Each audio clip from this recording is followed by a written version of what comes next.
আসসালামু আলাইকুম প্রিয় দর্শক, স্বাগত জানাচ্ছি ঈদের পরে প্রথম ভিডিওতে। আসলে আজকে যে বিষয় নিয়ে কথা বলবো সেটা আসলে মহাসংকটের কথা। শুধু বাংলাদেশ নয়, সারা বিশ্বব্যাপী।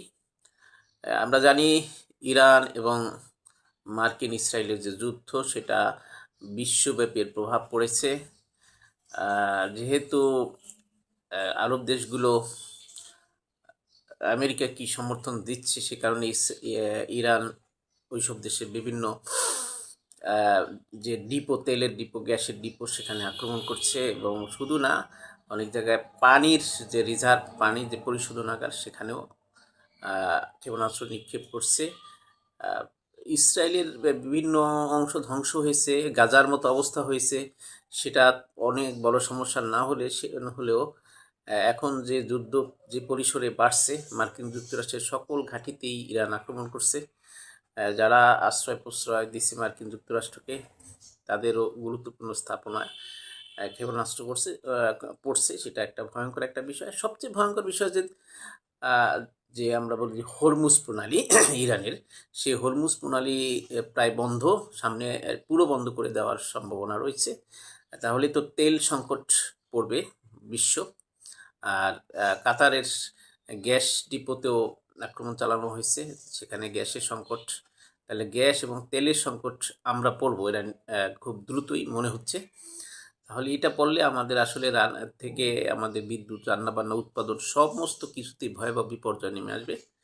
আর ওইসব আরব দেশে তেলের চেয়ে পানির সংকট কম নয়, সেখানে পানি পরিশোধনের সমস্যা। পানি না পেলে তাদের যে কী অবস্থা হবে সেটা বলার অপেক্ষা রাখে না। তাহলে ওইসব দেশে পানির সংকটটা ভয়াবহ হবে, আর আমাদের এখানে তেল গ্যাসের সংকটের কারণে সমস্ত কিছু স্থবির হয়ে যাবে। মানুষ ভয়াবহ বিপর্যয়ের মুখে পড়বে। দুর্ভিক্ষ একটা সামনে আমরা মনে হয় যে বেশি দূরে নয়, এরকম একটি বিষয় সংকটে। সে কারণে আমার মনে হয় এখনই বাংলাদেশ সরকারকে ভাবা উচিত এই ফেস করার জন্য। আর যে বিএনপি সরকার যে অবস্থান নিচ্ছে, তারা আসলে থেকে শুরু করে অনেক সংকটগুলো যেগুলো আছে, আইন শৃঙ্খলা রক্ষা করার বিষয়গুলো, সেগুলো সেভাবে করতে পারতেছে না ফেস।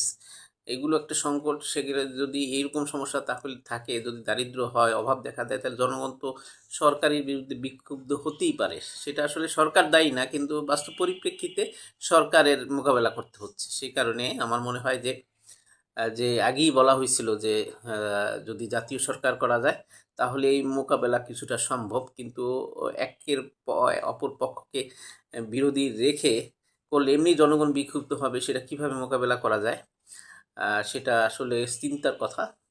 আমরা যে চারদিক থেকে দুর্নীতি থেকে শুরু করে অন্যান্য সকল সংকটগুলা প্রকট আকার দেখছি, তাতে মনে হচ্ছে যে আওয়ামী লীগ 17 বছরে যে বিপর্যয় পড়েছে, সেটা বিএনপি 6 মাস পরেও পড়তে পারে সেই সংকটে। 6 মাসে মোকাবেলা করার কতটুকু মোকাবেলা করার যোগ্যতা তাদের আছে, পরিস্থিতি আছে, সেটা আসলে ভাবার বিষয়। আমার মনে হয় জনগণকে এই ব্যাপারে সচেতন হওয়া দরকার এবং দিক নির্দেশনা দেওয়া দরকার।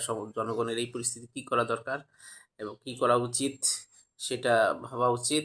এবং এটা সবাই মিলে ডক্টর ইউনূসকেও কাজে লাগানো যেতে পারে, প্রেসিডেন্ট হিসেবে হোক, এবং বিএনপি, জামাত সহ অন্যান্য দলগুলো ঐক্যবদ্ধভাবে দেশের এই মোকাবেলায় যদি ভূমিকা না রাখে শক্তিশালীভাবে, তাহলে আসলে আমরা খুব বড় ধরনের সমস্যায় পড়তে যাচ্ছি। আল্লাহ আমাদের হেফাজত করুক। একমাত্র আল্লাহই এই থেকে রহমত দান করতে পারে, আমাদের রক্ষা করতে পারে।